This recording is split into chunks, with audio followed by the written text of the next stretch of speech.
Om Swastiastu. Om Namastu Namo Buddhaya. Baik, perkenalkan saya Mari Dusri Kasmadi Putra dari kelas 12 PS 4. Dalam kesempatan kali ini, saya akan membawakan materi mengenai ajaran Dasa Niyama-Brata dalam agama Hindu.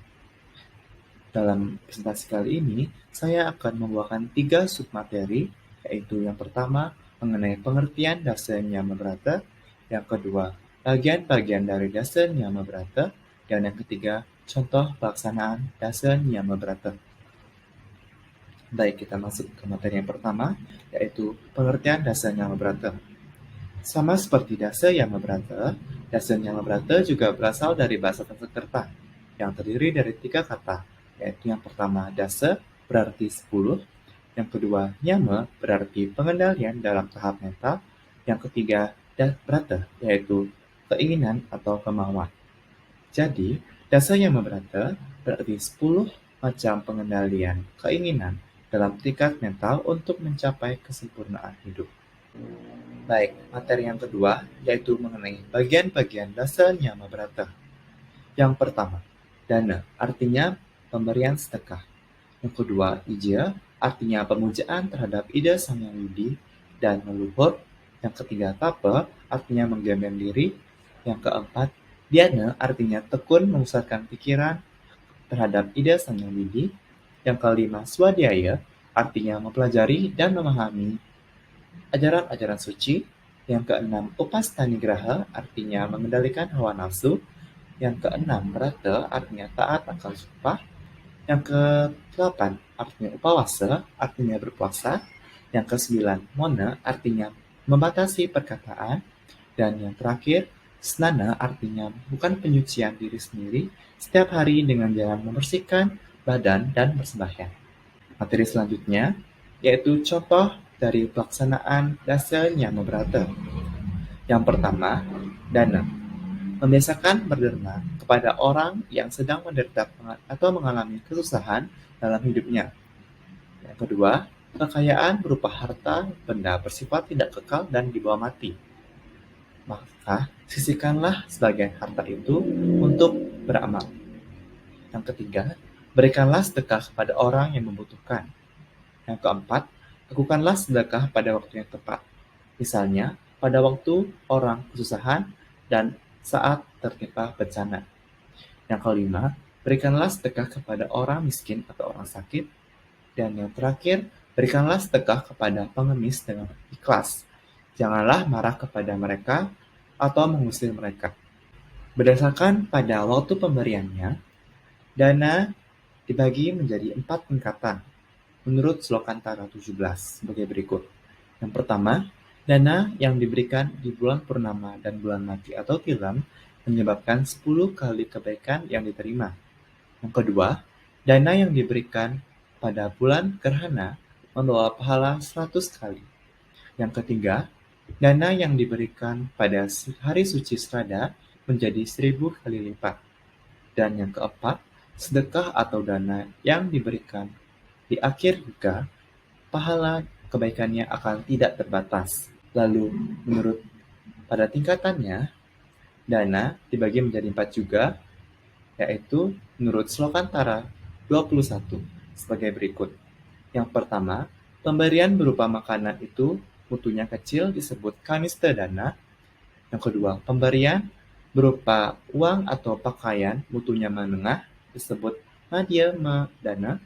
Yang ketiga, pemberian berupa gadis itulah yang dianggap tinggi disebut utama dana.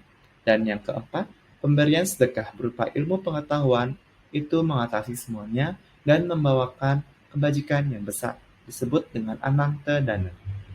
Lalu contoh pelaksanaan yang kedua yaitu ija. Rajin melakukan trisandhya setiap hari, pagi, siang maupun sore dan malam. Yang kedua, rajin berdoa setiap saat.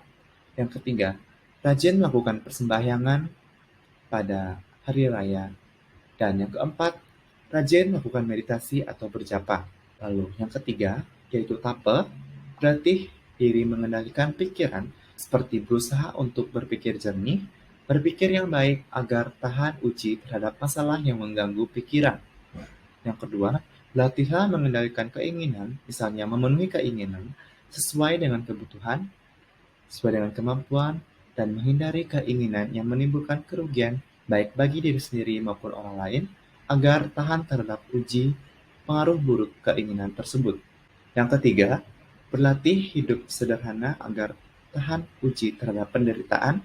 Yang keempat, berlatihlah mengendalikan perkataan agar tahan uji untuk tidak berkata yang menyakitkan, misalnya berkata kasar, mengancam, menghakimi, dan mengeluarkan kata-kata ejekan dan hinaan. Yang kelima, berlatih mengendalikan perbuatan, misalnya tidak melakukan perbuatan yang curang, mencuri, suka berkelahi, suka memancing keributan, atau suka berbuat onar. Selanjutnya, swadhyaya, tekun belajar dengan jangan cepat putus asa. Yang kedua, berusaha belajar secara mandiri, artinya belajar tanpa diperintahkan dan belajar menemukan jawabannya sendiri.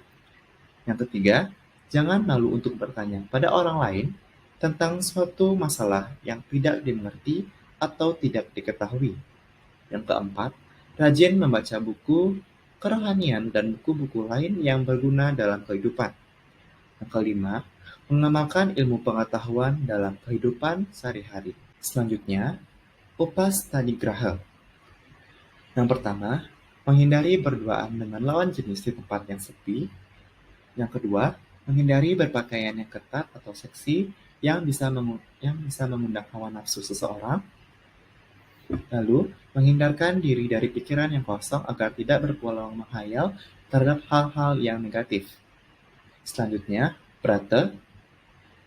Berjanjilah dari lubuk hati yang paling dalam, taat apa yang menjadi janji.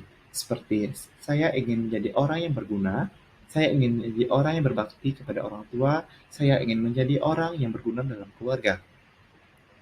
Lalu yang selanjutnya, janji dalam hati bukan untuk diingkari, tetapi untuk ditaati. Materi yang ke-8, puasa. Pertama, hindari makan makanan yang berlebihan karena nafsu belaka. Yang kedua, hindari diri untuk memakan makanan yang sudah basi atau kadaluarsa. Yang ketiga, hindari makan makanan yang kotor. Yang keempat, hindari makan makanan yang tidak jelas asal-usulnya. Dan yang terakhir, atur jadwal makan, misalnya makan yang teratur, yaitu sarapan pagi, makan siang, dan makan sore atau malam secara teratur. Selanjutnya, mona. Yang pertama, hindari berkata kasar. Yang kedua, hindari perkataan mencaci maki. Yang ketiga, hindari perkataan bohong. Yang keempat, hindari mengeluarkan kata-kata hinaan maupun ejekan. Yang kelima, jangan mengeluarkan perkataan yang mengancam. Yang keenam, hindari diri untuk tidak berkata yang kotor dan jorok. Dan yang terakhir, belajar melakukan mona brata pada hari raya Nyepi sesuai kemampuan diri. Lalu, yang terakhir, snana.